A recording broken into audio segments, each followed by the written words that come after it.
우리 김장로님 아주 고맙습니다. 아주 아름다운 목소리로 노래를 부를 때 제 마음까지 느끼는 것은 나도 저런 때가 있었나 하는 생각이 떠오릅니다. 아주 맑은 음성으로 하나님께 영광을 돌려주셔서 아주 고맙습니다. 오늘 말씀하신 대로 우리가 잘 아는 출애굽의 역사에서 배울 교훈, 그에 대해서 말씀을 좀 드리려고 합니다. 아마 우리가 다 잘 아는 내용이죠. 이스라엘 백성들이 애굽에서 나와서 가나안까지 간 역사를 출애굽의 역사라 그렇게 얘기를 합니다. 하나님께서 에덴 동산을 만드셨어요. 그리고 가운데 중앙에 생명나무와 선악과 나무를 놓았습니다.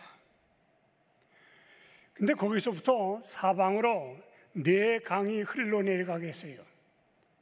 첫째는 비선, 둘째는 기온, 셋째는 히데겔, 넷째는 유브라데스.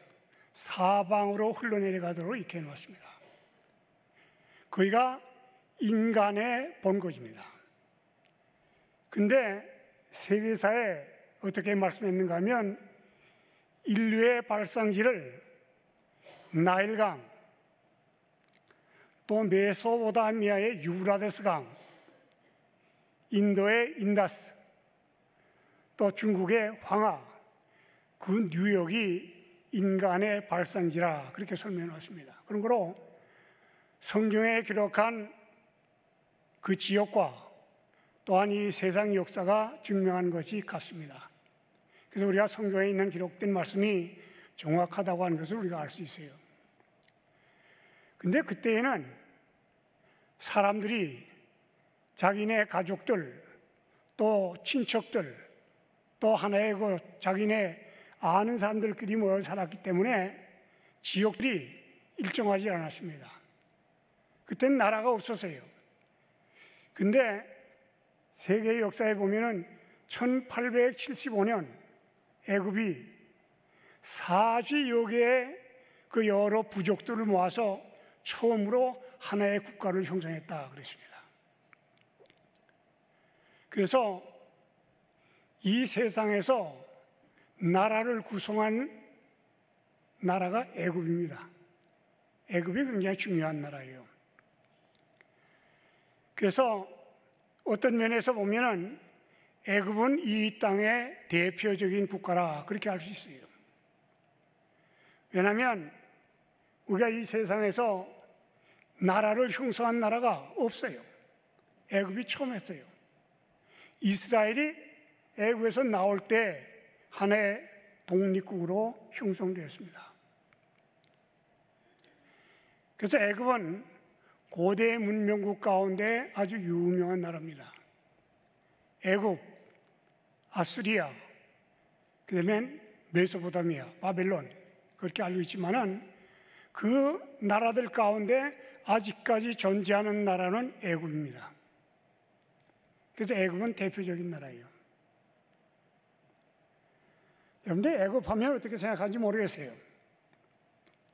애굽이 아주 장대한 나라고 큰 나라가 그렇게 생각하는 사람은 지금 없습니다. 애굽이 지금 비참하게 됐어요. 제가 1970년대에 이스라엘, 애굽, 로마를 갔는데 애굽에서 우리 게스트룸에 가서 잤어요. 자는데 애굽 돈으로 한 달러가 27파운드입니다. 근데 하루 동안 그 게스트룸에서 받는 것이 3파운드예요. 그래서 한 달러 가지고 27파운드인데 한 달러 가지고 아울에 잘 수가 있어요. 그러니까 애굽이 어떤 나라인가 생각할 수 있죠. 택시 한 번 타면 2파운드입니다. 그러니까 한 달러 가지고 13번 택시 탈 수 있어요. 그 유명한 나라가 지금 이렇게 됐어요. 근데 여러분들 생각할 때는 유명한 나라라고 생각하지 않을 겁니다. 그러나 여러분들이 좀 제 얘기 들으면서 한번 자세히 들어보십시오. 그래서 애굽이 이 세상에서 국가를 형성한 나라로서는 처음이에요. 역사가 그렇게 얘기를 했습니다. 1875년에 하나의 국가로 형성했다. 근데 1730년에 힉소스라고 하는 셈족 가운데서 힉소스 민족이 애굽에 내려왔습니다. 애굽에 내려와서 애굽을 점령했어요. 애굽을 점령해서 애굽이 힉소스 민족에게 들어가 버리고 말았습니다. 그 힉소스 민족이 애굽을 네 지역으로, 이 세계를 통치한 것을 네 지역으로 나누었어요. 근데 왕궁이 있던 거기가 룩소인데, 거기를 애굽의 왕족에 속하던 세켄네라고 하는 사람이 돌볼 수 있도록 했습니다. 그래서 이 세켄네가 도읍에 있던 거기를 돌보고 있었어요. 근데 나라가 계속해서 성장하지만은 특별히 애굽에 있던 왕궁에 있던 룩소가 아주 성장했습니다.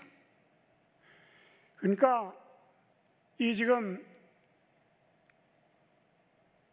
힉소스 민족이 생각하기를 이걸 그대로 놔두면 우리를 반대하고 일어날 것이다. 그래서 그 애굽의 힉소스 민족들이 거기에 애굽에 있는 룩소에 있는 세켄네가 다스린 그것을 좀 통제를 했습니다. 근데 더 강하게 됐어요. 그러니까 어떻게든지 여기에 지역을 성장하지 못하도록 하기 위해서 애를 썼어요. 그런데 할 수 없이 이 세켄네를 제거할 수밖에 없게 됐습니다. 그 당시에 힉소스 민족의 왕이 아포피스라는 사람이에요. 아포피스가 세켄네에게 얘기를 했습니다. 도읍 있던 그 지역을 다스리는 세켄네에게 얘기하기를 너희 집에 너희 호수에 하마가 있는데 하마가 울어서 내가 밤에 잠을 잘 수가 없어. 그러니까 그 하마를 제거하면 좋겠다. 세켄네가 그 얘기를 들으면서 지금 왕이 나를 제거하려고 한다 하는 것을 알았어요. 그래서 아마니에 이 왕족에 속한 사람이니까 군대를 모집하기 시작했습니다. 그래가지고 정부하고 대항해서 싸웠어요. 아포피스하고 싸웠습니다. 싸웠는데 아포피스에 의해서 이 세켄네가 화살에 맞아서 죽었어요. 그 아들 카모세라는 사람입니다. 아버지를 위해서 또 싸웠어요. 또 싸우다 그도 죽었어요. 그래서 그 동생 아모세가 있는데 아모세가 그를 뒤로 이어서 싸웠습니다. 그래서 1580년 힉소스 민족이 애굽에 들어온 지 150년 만에 거기서 쫓겨나가게 됐어요. 예, 아름다운 동산 보여주는 겁니다. 그래서 애굽이 지금 다시 애굽 사람들이 힉소스 민족을 추방한 다음에 자기네들이 다스리고 있었어요. 애굽은 세계적으로 유명한 나라라고 왜 그러냐? 그 나라에 여러 가지 농산물이 잘 돼서요. 세계 곡창입니다. 근데 아브라함이 흉년이 들어올 때 거기 한번 갔어요. 애굽에 내려갔어요. 그 다음에 요셉이 1680년에 팔려서 종으로 애굽에 내려갔습니다. 내려가 있는 동안에 지금 애굽에 풍년이 왔어요. 또 흉년이 왔어요. 그 꿈을 요셉이가 해석했기 때문에 바로가 요셉을 총리로 만들었습니다. 근데 요셉이 애굽에 내려간 지 10년 후에요. 10년 후에 애굽의 총리가 돼서 그 애굽을 통치하는 사람이 됐습니다. 근데 그 후에 10년이 지나서 아버지 야곱이 70명의 가족들을 가지고 애굽으로 내려갔습니다.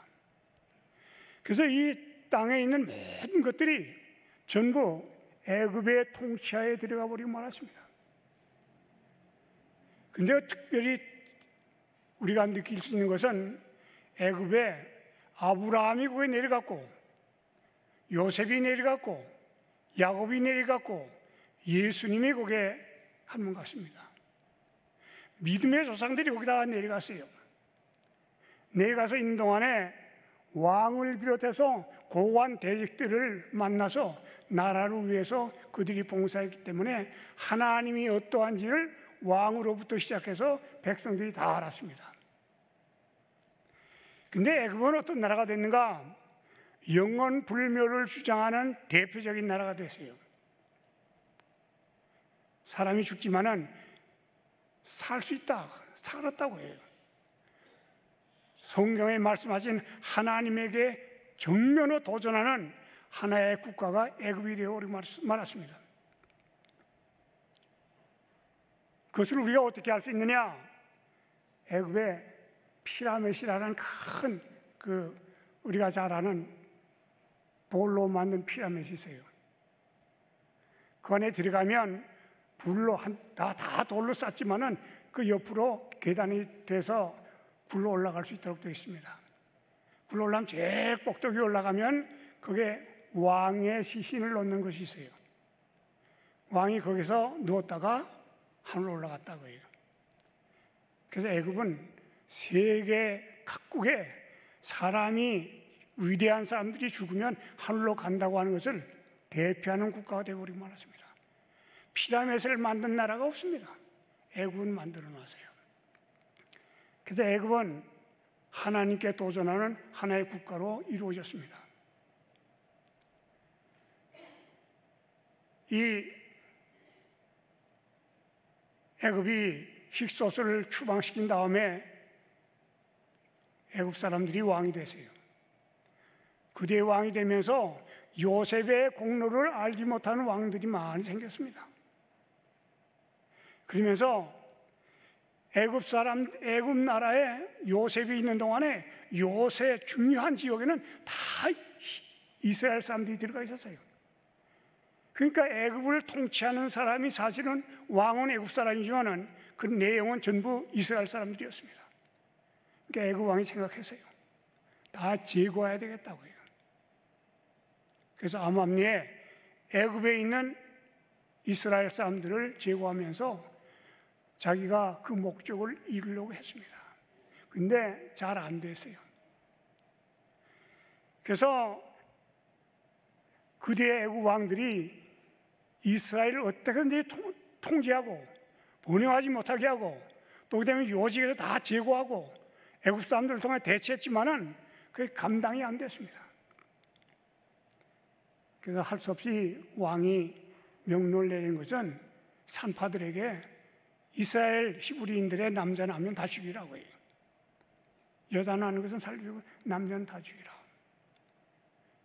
근데 여기에 부자와 선지자 424페이지에 보면 사단이가 그 바로의 마음을 통제해가지고 그 가운데서 메시아가 탄생하기 때문에 예수님을 죽이려고 하는 목적으로 했지만은 그 목적이 이루어지지 않았습니다. 그때 나타난 사람이 모세예요. 어린 모세가 태어났습니다. 부모들이 그를 길렀어요. 이스라엘 가운데 히브리 사람 가운데 남자가 태어난 걸 숨기면은 가족이 전멸합니다. 그런데 모세의 아버지 어머니는 모세를 어떻게든지 살려보려고 했어요. 석 달 동안 기르다가 할 수 없어서 나일강에 갔다가 버리게 됐습니다. 공주가 거기에 나왔어요. 공주가 그것을 발견했습니다. 분명히 이건 이스라엘 사람이라고 해요. 히브리인이라고 해요.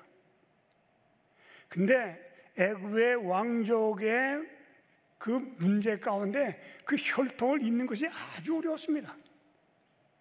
그 양어머니 핫셉세라는 그 유명한 사람인데 그도 자기 아버지는 결혼할 때 다른 데서 난 아들을 다리고 간 사람입니다.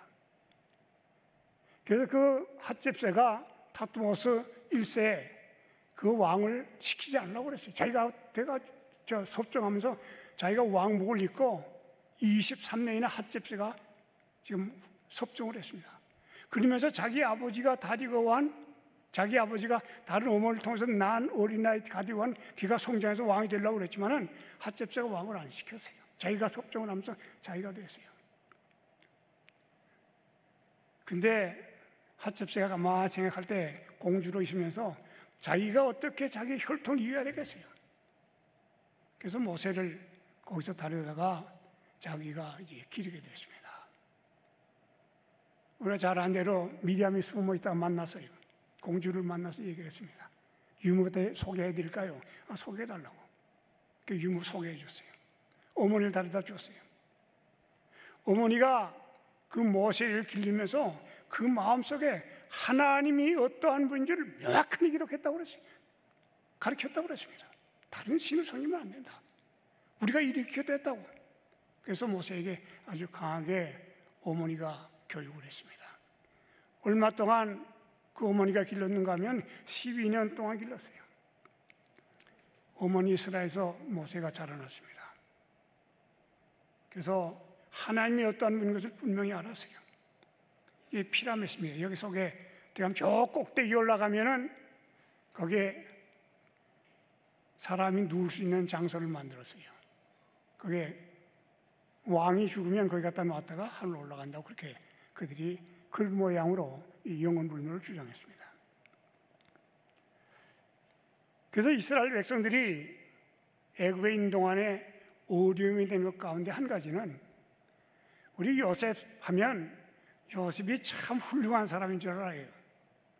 그렇죠? 우리 성경을 보면 요셉 훌륭한 사람이다. 물론 훌륭한 사람이에요. 그런데 요셉이 잘못된 것입니다. 그 풍년 들었을 때 곡식을 다 모아들였어요. 흉년이 들었을 때 애굽, 가나안 모든 지역에서 다 와서 살러 왔습니다. 돈이 없다고 그랬어요. 짐승으로 바꿔가라고 해요. 짐승도 없다고 그랬어요. 토지 문서 가지고 오라고. 토지 문서도 없다고 그랬어요. 내 몸값으로 가져가라고. 아주 잔인한 정책을 썼습니다, 요셉이.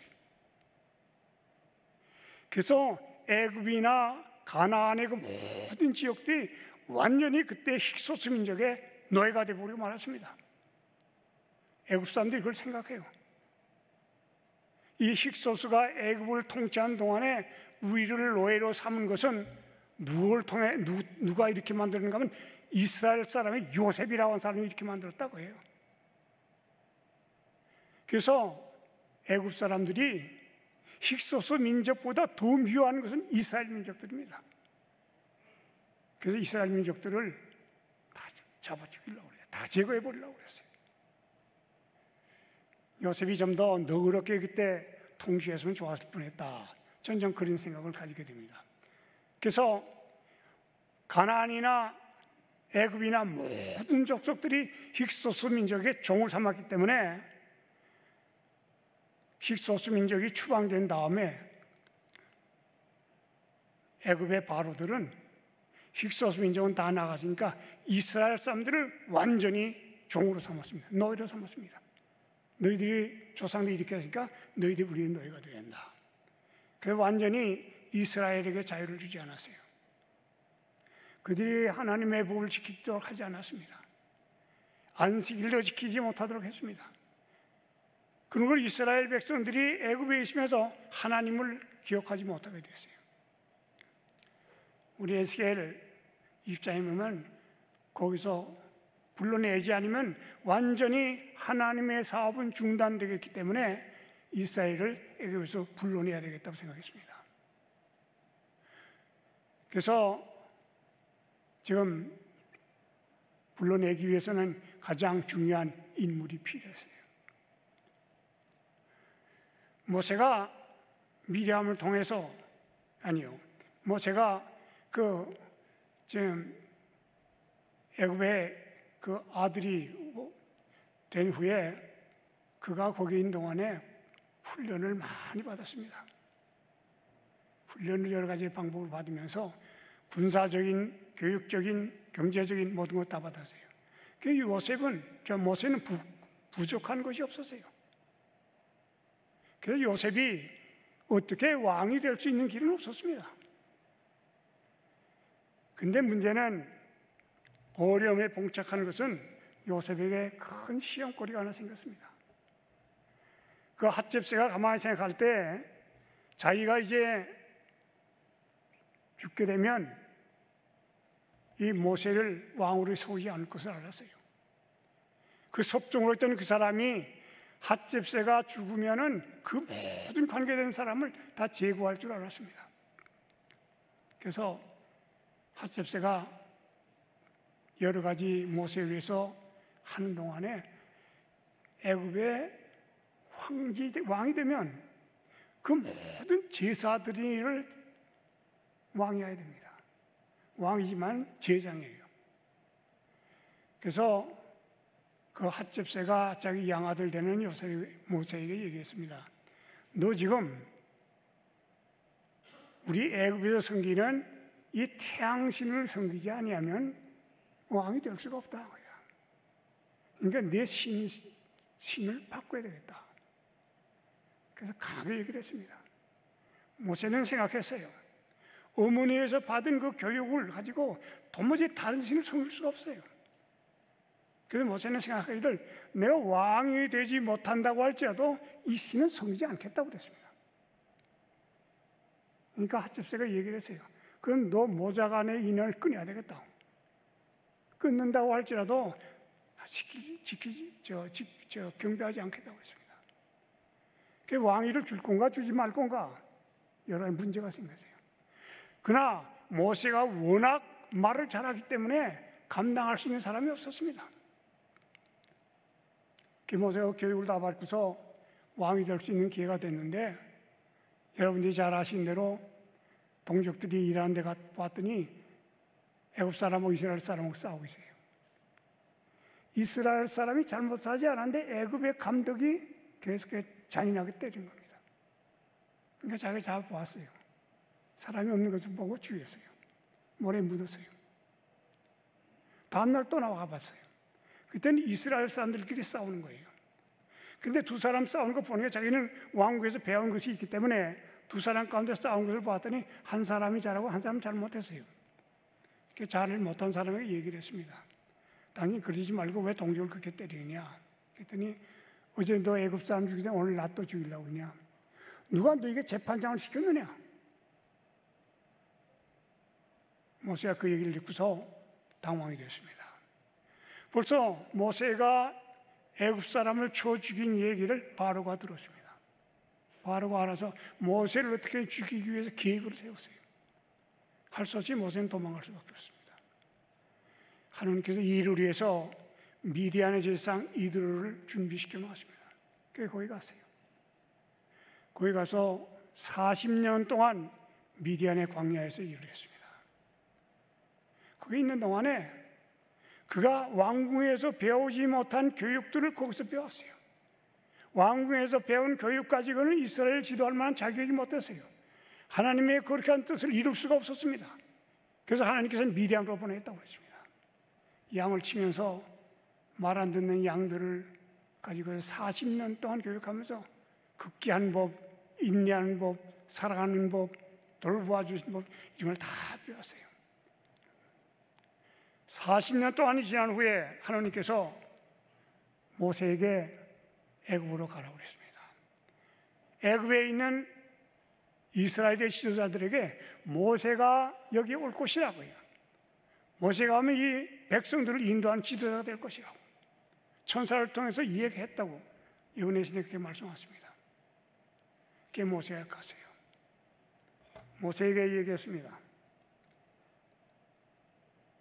바로에 가서 얘기를 하라고 해요.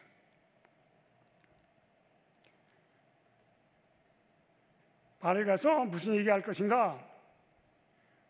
이 지금 하나님의 이스라엘이 애굽에서 나가지 않으면은 여기에서 지금 어려운 일들이 생길 거라 그랬습니다.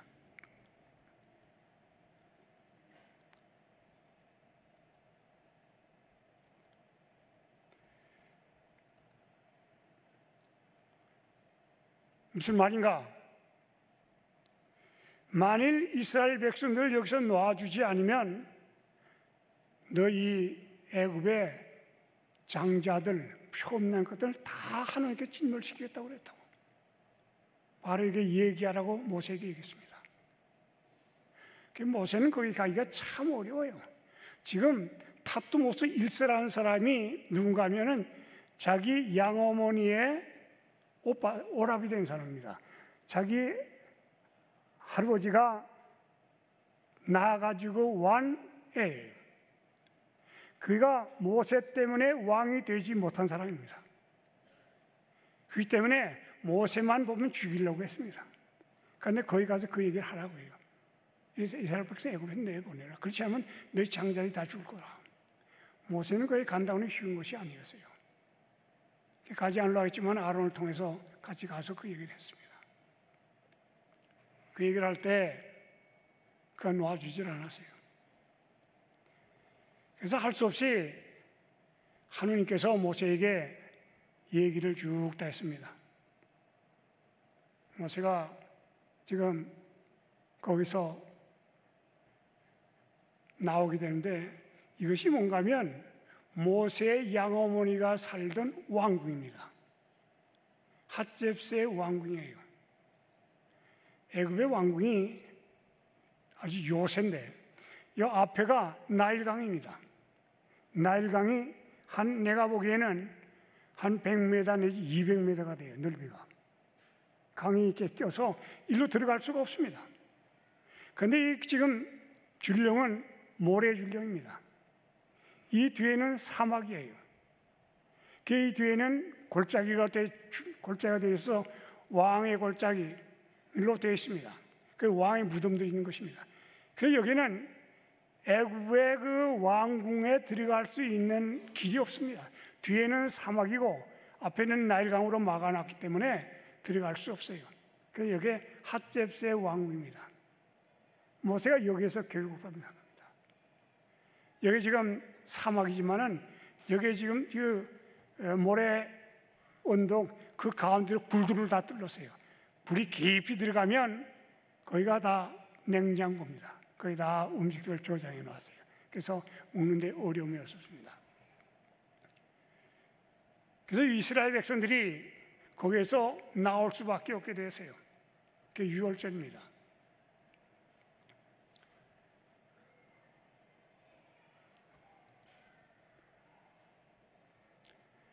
모세에게 이스라엘 백성을 인도하는데 어떻게 하라고 하는 얘기를 했습니다.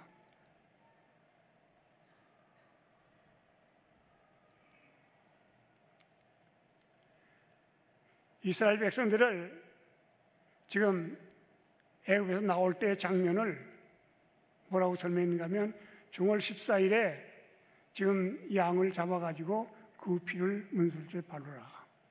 그러면 천사들이 지나갈 것이다. 죽이지 않고 지나갈 것이다. 근데 한 사람이든지 그 문 밖에 나오면 안 된다고 해요. 문 밖에 나오면 안 된다.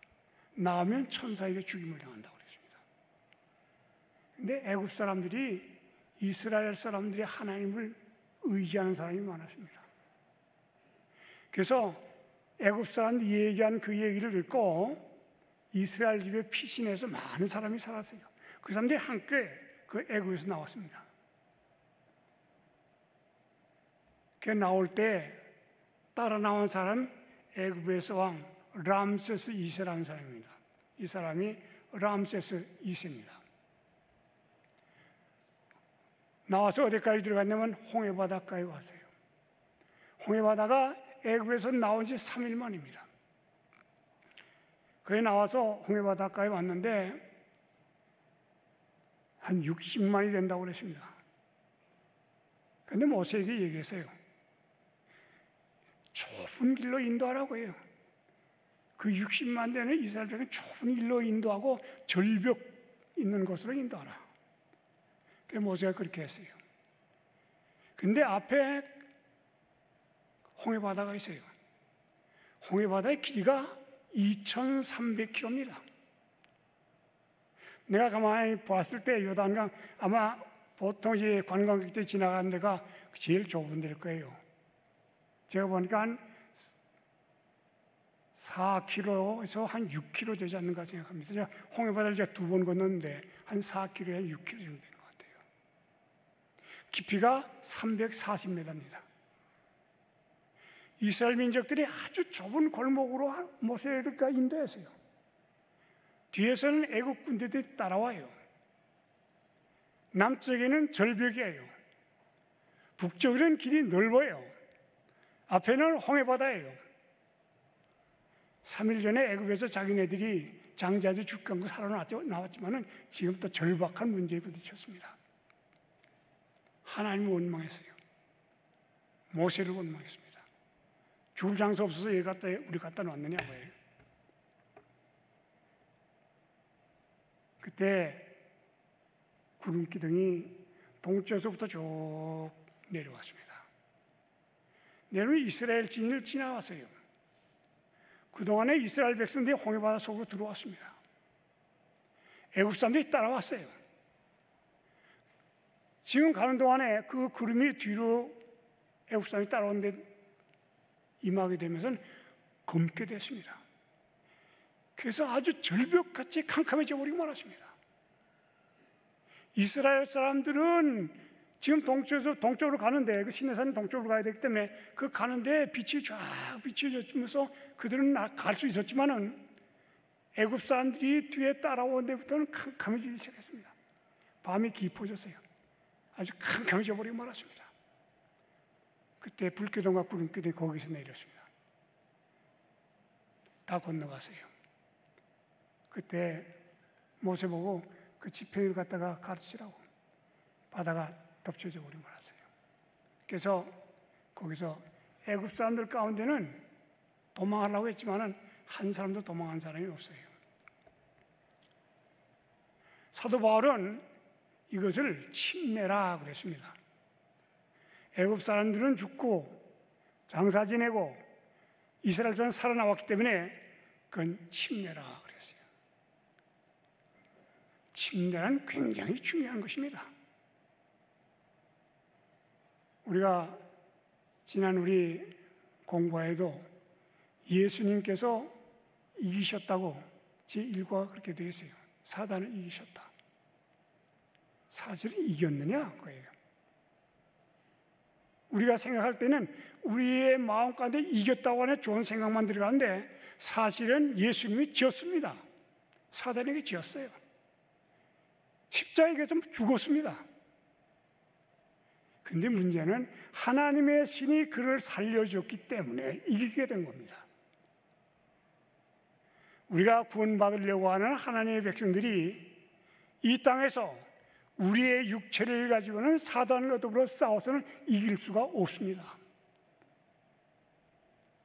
죽었다가 성령을 통해서 부활해서 이기는 것이지 우리가 육체적으로 이길 수가 없어요. 우리가 14만 4천 명 하면 그 사람들은 죽지 않지 않느냐? 14만 4천 명이 죽기로 다 결정됐습니다. 사형 날짜가 다 정해졌어요. 죽이려고 하는 날짜가 정해졌기 때문에 14만 4천 명도 죽게 됐습니다. 그런데 바로 그 선포하기 전에 예수님이 재림했기 때문에 14만 4천 명이 살아난 겁니다. 제가 보기에 이 성경을 보면 느끼는 것은 죽지 않고 살 수 있는 길이 없다. 저는 그렇게 생각합니다. 여기 홍해바다에서 지금 일어난 사실을 사도 바울은 침례라. 이스라엘 백성들이 그 홍해바다가에 갔을 때 애굽 사람들이 따라오고 앞에 그 홍해바다가 있기 때문에 자기네는 죽을 것으로 분명히 알고 하나님이 기적적으로 그를 살려줬다 그 말입니다. 홍해바다가 이렇습니다. 제가 홍해바다가에 가만히 서서 볼 때 나도 그때 있었으면 어땠을까? 그 사람들이나 같았을 거예요. 그들이 홍해바다를 건너서 시내 반대에 들어섰습니다. 사막이에요. 나무들이 하나도 없습니다. 때때로 하나씩 아카시아 나무예요. 저는 모래사장이에요. 애굽이 정월 14일 15일에 그들이 떠나서 2월 15일에 시내산 밑에 거기에 갔습니다. 양식이 다 떨어졌어요. 지금 그 사막에서 뒤에 그 홍해 바다를 건너면서 자기네 경험했기 때문에 사막에서 살 수 있다고 희망이 하나도 없었어요. 근데 먹을 것이 없는 겁니다. 하나님 원망하기 시작했어요. 모세도 원망했어요. 우리가 애굽에 있을 때 그 가막 곁에 거기서 고기 가막 곁에 있었고 마늘, 파 그런 것들 먹던 거 생각하면서 모세와 아론을 원망했습니다. 원망하지 할 수가 없어요. 또 물이 없습니다. 물이 없어 또 원망했습니다.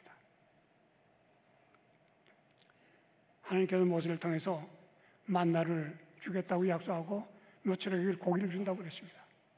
그 고기를 줬어요. 이 메추라기라고 하는 새가 또 신기한 새입니다. 몸뚱이에 비해서 날개가 작아요.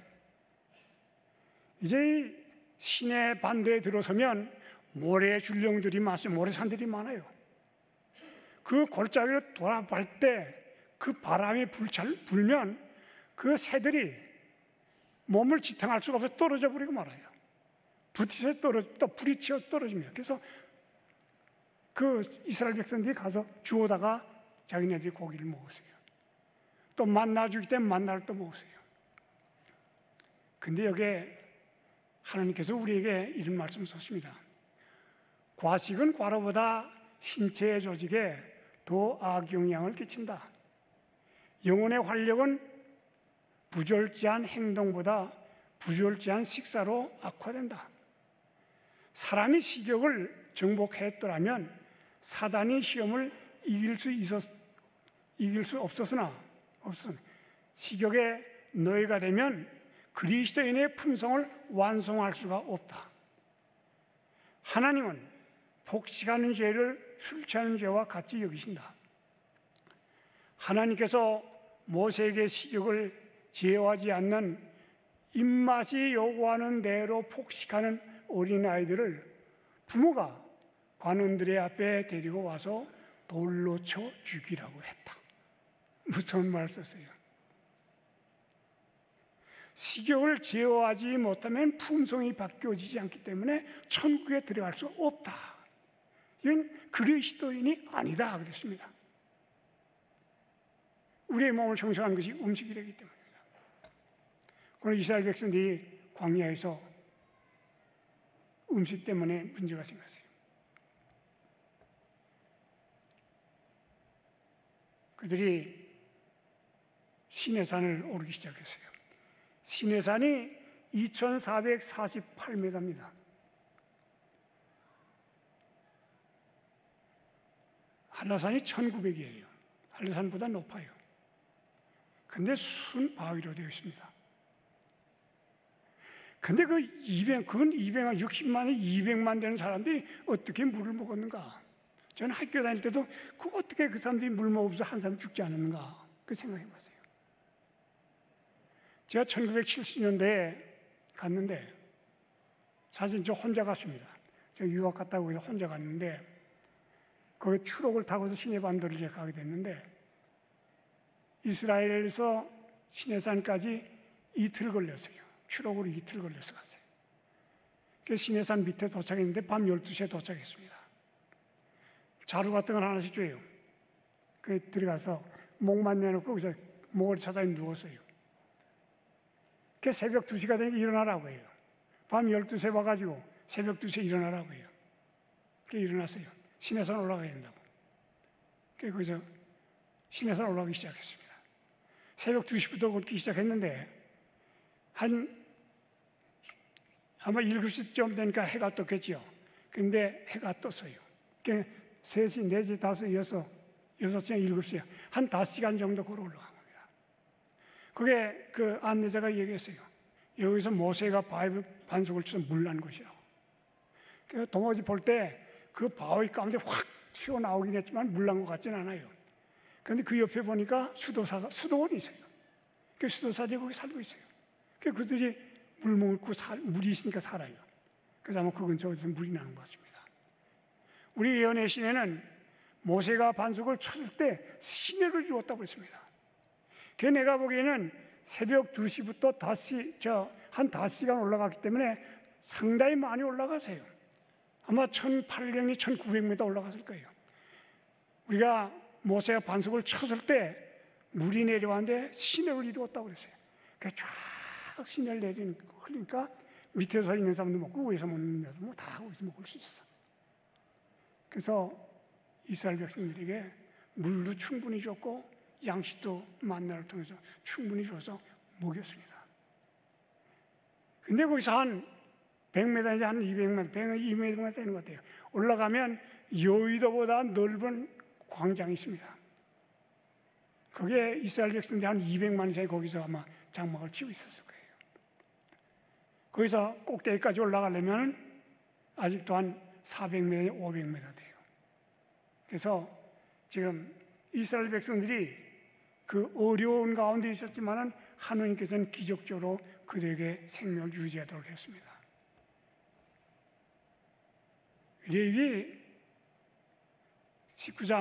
출애굽기 19장 1절에 보면 3월 1일에 시내산에 도착했다고 그랬습니다. 정월 14일에 15일에 떠나서 3월 1일에 시내에 도착했어요. 그러면 2월달 30일하고 45일, 46일 됩니다. 거기서 3일을 정결케 하라고 그랬습니다. 그게 39일 내에 40일이에요. 그게 오순절입니다. 오순절에 십계명을 주었다고 우리 주석에는 그렇게 되어 있습니다. 그래서 거기서 십계명을 주시면서 이대로 따르라고 해요. 따르겠다고 그랬습니다. 그리고 그때 따르지 않았기 때문에 문제가 생겼어요. 금송아지를 만들어 섬기기 때문에 거기서 3만 명 이상 되는 사람들이 죽었어요. 하나님께서 법을 주시면 지키겠느냐? 지키겠다고 그랬어요, 백성들. 그래서 하나님께서 모세를 주었어요. 그런데 그들이 우상을 섬겼기 때문에 엄청난 사람이 죽임을 당했습니다. 우리가 침례를 받을 때 목사님들이 우리의 규정을 가지고 얘기를 합니다. 이대로 하겠느냐? 하라고 했대. 하겠다고 그랬어요. 오늘날 우리가 그대로 이행하는가 봅니다. 그 뜻대로 하지 않으면 하나님을 섬기지 않느냐고 우상을 섬긴 것이 되는 것이다. 여기서 그런 거로 시내산에서 엄청난 사람들이 죽임을 당했어요. 이것이 시내산입니다. 이 보세요.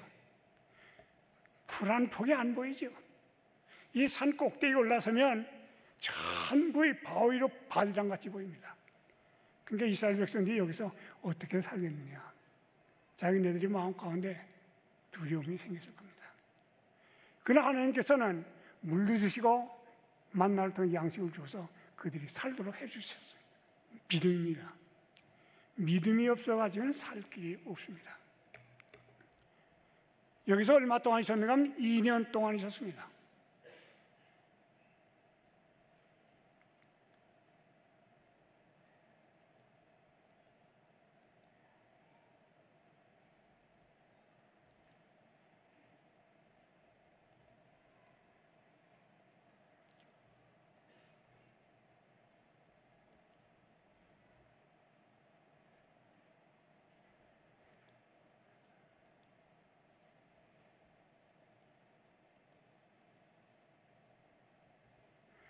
거기서 가데스 바니아라고 한 데로 가게 됐습니다. 왜냐하면 시내산에서 2년 동안 있으면서 가나안 땅에 들어가서 살 수 있는 모든 걸 다 준비시켰어요. 거기서 성소도 다 지었습니다. 제사의식에 다 가르쳐줬습니다. 이젠 가나안 땅에 들어가서 살 수 있는 방법을 다 배워줬어요. 신명기 1장 2절에 보면은 그 시내산에서 가데스 바니아까지는 11일이 걸렸다고 그랬습니다. 거기는 이스라엘, 애굽, 그 다음에 에돔, 경계선입니다. 가나안 땅입니다. 거기 들어갈 수 있도록 준비해놨어요. 여기는 지금 여러 가지로 시내산에서 준비를 다 해가지고 들어갈 수 있도록 다 해놨습니다. 근데 각 지파에서 족장들을 택해서요. 가나안 땅을 탐지시켰습니다. 40일 동안 가나안 땅 들어가서 보았어요. 젖과 꿀이 흐르는 땅이에요. 그들이 포도송이 메고 왔어요. 근데 그들이 얘기하기는 우리하고 그 사람들하고는 대항이 안 된다고 해요. 우리는 메뚜기 같고 그 사람들은 사람 같다고 해요. 족장들이 반대했습니다. 가나안 땅에 갔다 온 족장들이 반대하세요. 근데 족장들만 반대한 것이 아니라 백성들이 거기 따라갔습니다. 근데 또 문제가 생긴 것은 거기에서 미리암이 반대하는 것입니다. 미리암의 마음속에 하늘에서 반역을 일으킨 그 정신이 미리암의 마음속에서 싹트기 시작했다 그랬습니다. 근데 거기서 또 누가 있냐? 고라가 또 반대했어요. 고라의 당이 또 일어났습니다. 고라의 마음 가운데 하늘에서 일으킨 그 사단의 축소판이었다고 그랬습니다. 그래서 미리암이 반대하지요. 아론이 반대하지요. 고라가 반대하지요. 그 다음에는 백성들이 반대하죠. 족장들이 반대하기 때문에 모세가 감당할 수가 없었습니다. 들어갈 수가 없었어요. 하나님께서 나타나십니다. 모세에게 얘기했습니다. 이 백성들 가지고는 가나안에 못 들어가겠다고 해요. 다 여기서 진멸시키고 내 후손 다리고서 데려가게 하라. 모세가 그때 뭐라고 얘기했는가 하면, 만약 그렇다고 하면 내 생명을 여기서 끊어달라. 생명실을 지어달라고. 하나님께 그러니까 할 수 없어서 얘기했습니다. 그럼 20살 이상 된 사람 못 들어간다고 해요. 그래서 모세하고 그렇게 약속했어요. 그 말이 끝나자마자 땅이 갈라졌습니다. 고라에 속한 사람이 다 들어가 버리고 말았어요. 미리암이 문둥병에 걸렸습니다. 또한 족장들이 제사를 드리다가 번갯불에 죽었습니다. 그들이 가나안 땅을 들어갈 수가 없어요. 경계에 와서 들어가지를 못하게 됐습니다. 38년 동안 그들이 돌아다니면서 살았습니다. 그동안에 전염병이 생겼지요. 불뱀이 나와서 물었지요. 그래서 엄청난 사람들이 그 가데스 바네아에서 사람들이 죽고 들어가지 못하고 지금 어려움에 직면하게 되었습니다.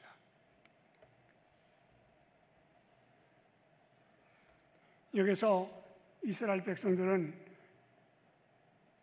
진멸할 수밖에 없게 되는데 하나님께서 그들을 다시 그 젖과 꿀이 흐르는 가나안 땅으로 인도하기 위해서 얘기했습니다. 이게 가데스 바네아입니다. 가데스 바네아는 흔적을 볼 수가 없어요. 이게 내 사진이 여기 나와서 안 되지만은 이 가데스에 가면 그 모래산들인데 바람이 불어서 그 언덕과 언덕 사이를 바람이 뚫고 나가기 때문에 속순같이 되세요. 그 모래 속순들. 그렇게 해서 아주 가데스 바네아에 가면 아주 또 신기한 걸 볼 수 있습니다. 여기 속순같이 된 겁니다.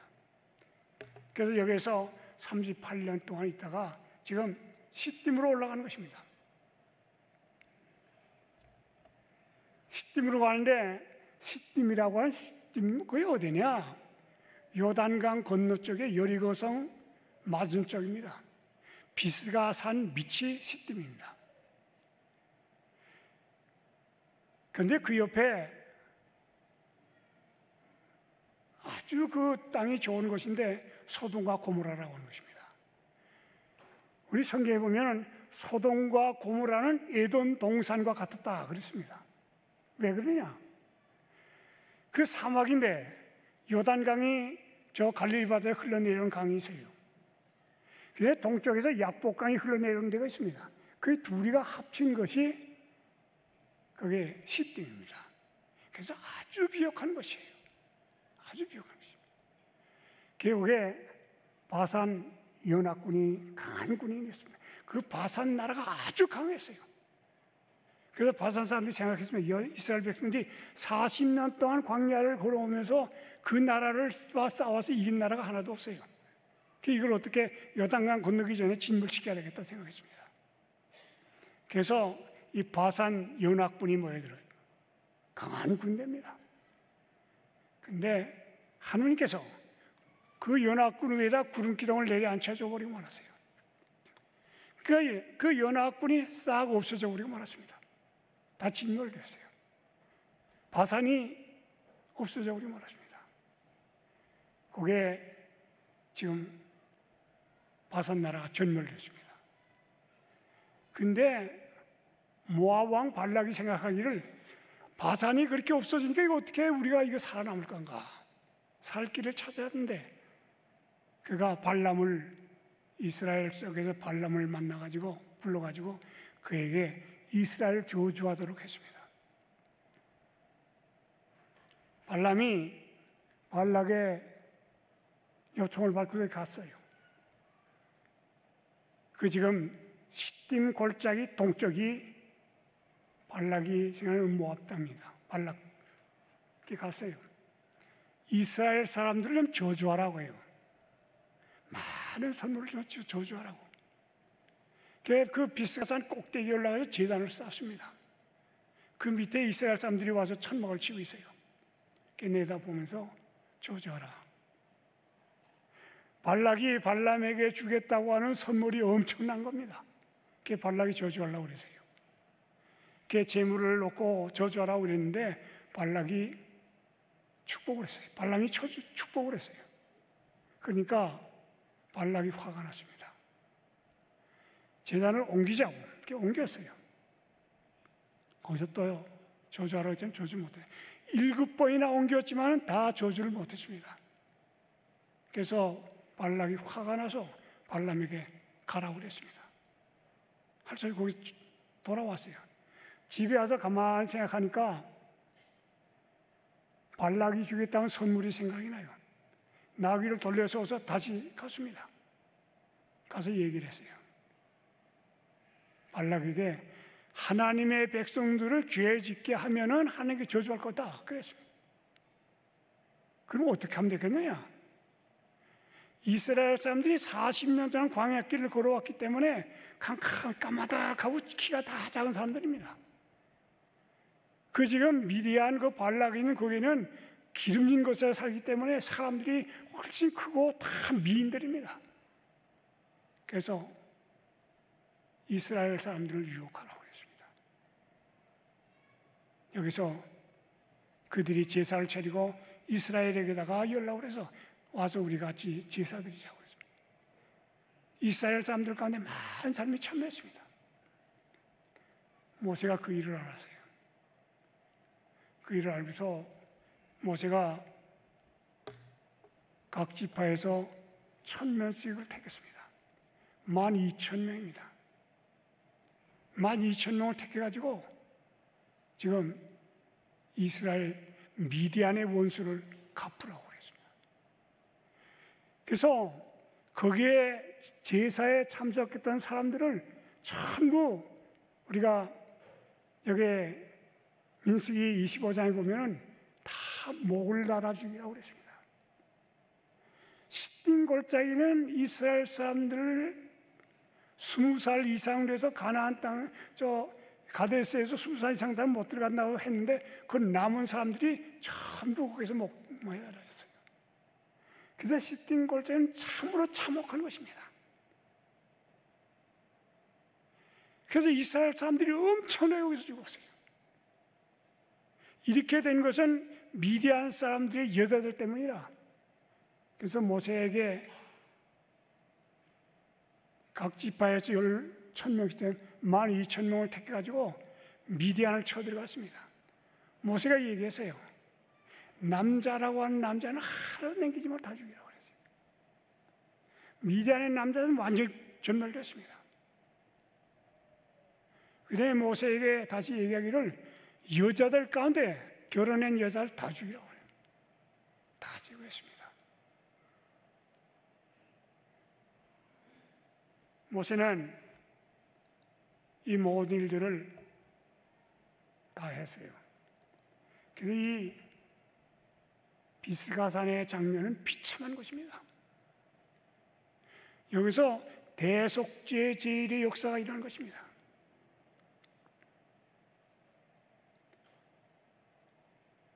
모세는 이 일을 다 끝난 다음에 나 좀 가나안에 들어갑시다. 하나님께 기도했어요. 하나님께서 뭐라고 그랬는가 하면 이 일로 인해서 나에게 구하지 말라 그랬습니다. 너도 죽어야 한다. 우리가 죄라고 하는 것이 무엇인지 알아야 돼요. 이 비스가 산 밑에서는 죄는 죄라고는 다 제거했습니다. 이스라엘 사람들 20살 이상 사람 다 제거됐죠. 바산 사람들 다 죽었죠. 그다음에 미디안의 남자들 다 죽었죠. 미디안에 결혼한 여자들 다 죽었죠. 죄인까지 남아있는 사람이 하나가 누가 모세예요. 모세까지 죽었어요. 저는 성경을 보면서 어떤 때는 마음에 큰 충격을 받습니다. 죄라고 하는 게 이게 무서운 건가 봐요. 그 요단강을 건너면 가나안 땅에 들어가겠는데 들어가기 전에 죄는 완전히 제거해버리고 말았습니다. 모세는 하나님의 명대 다 하고서 나는 좀 요단강 건너가자 그러니까 너도 죽어야 한다고 해요. 그 모세까지 죽었어요. 모세를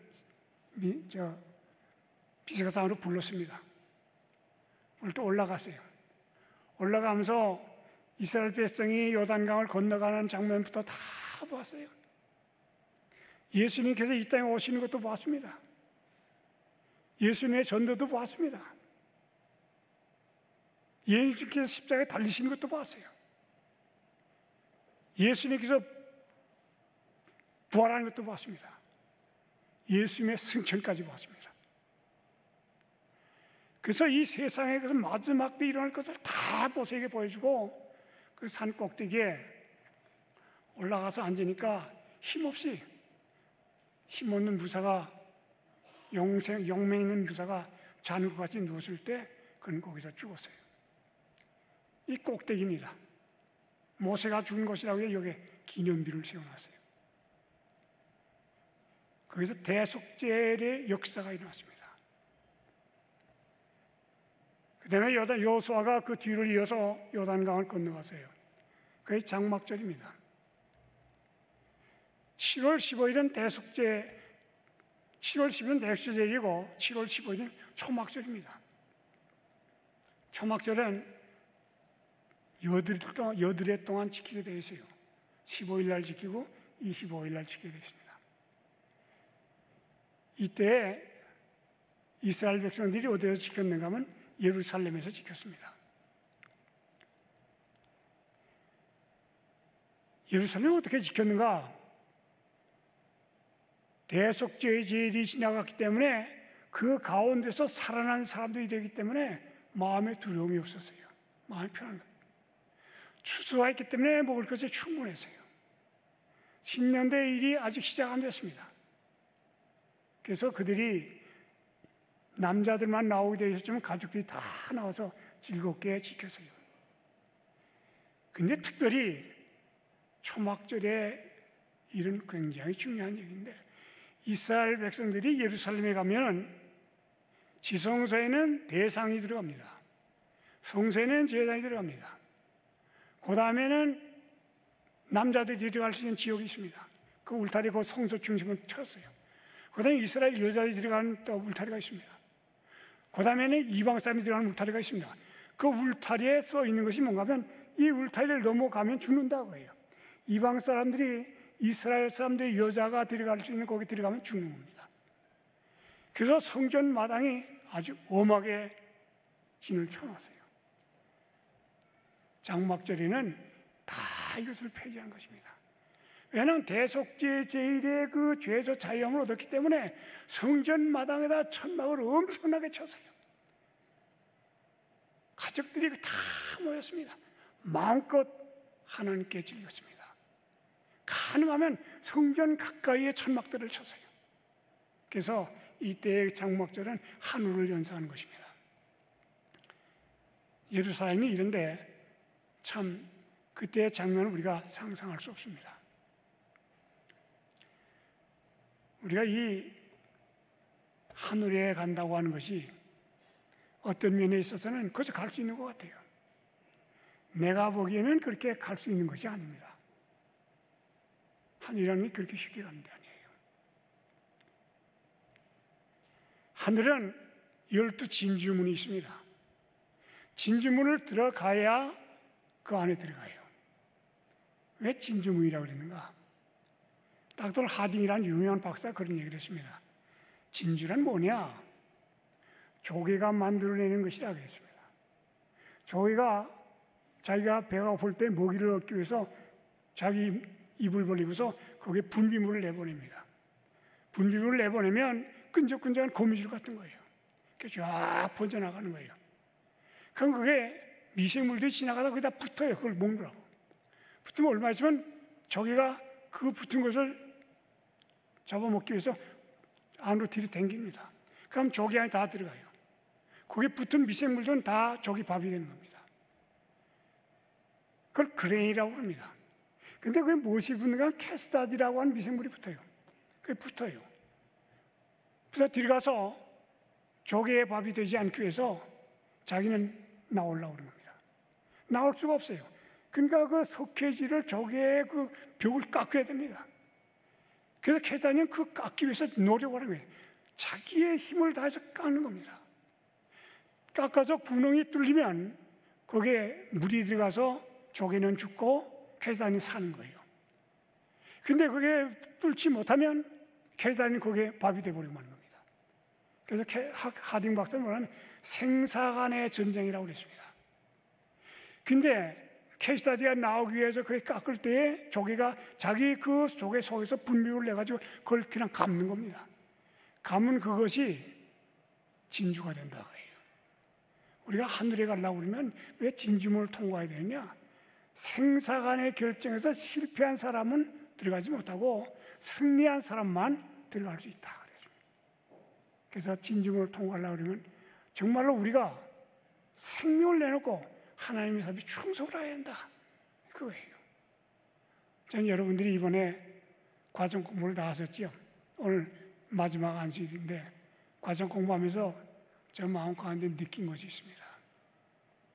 이번에 과정이 계시록이에요. 계시록인데 지금 가만히 읽으면서 제가 볼 때 내가 지금 80년 이상 종교 생활하는데 계시록을 과정에 나온 것이 아마 한 10번 안 되는 것 같습니다. 그런데 우리가 한 2년인가 3년 전에 계시록 한번 공부했어요. 그래서 또 공부했어요. 이번에 또 공부했어요. 저는 이번 공부하면서 느낀 것입니다. 이 마크 휜이라는 목사님 유명한 목사입니다. 제가 중앙교회 있을 때 그분을 모시고서 우리 그 중앙교회에서 전도회를 했어요. 유명한 목사인데 그분이 계시록을 이번에 만들었습니다. 저는 그 책을 처음 뚜껑을 열어보고서 무엇인가 내가 새로운 것을 밟을 수 있겠구나 이렇게 생각을 했는데 제가 이번에 가만히 느낀 것이 많아요. 지난번 몇 년 전에 계시록을 볼 때 남대국 목사와 유동기 목사가 그걸 유튜브로 통역을 했습니다. 알려줬어요. 근데 그게 계시록의 내용들을 그대로 설명하지 잘 안 하세요. 이번에 우리가 계시록을 공부하는데 내가 자세히 보았어요. 교회라고는 7교회, 7교회를 공부하지 못하면 계시록을 공부할 수가 없습니다. 그 계시록에 7교회라는 말이 한마디도 안 나왔습니다. 여러분들 어떻게 공부했는지 몰라요. 그 다음에 7인입니다. 7인이라는 말이 한마디도 안 나왔습니다. 그 다음에 7나팔입니다.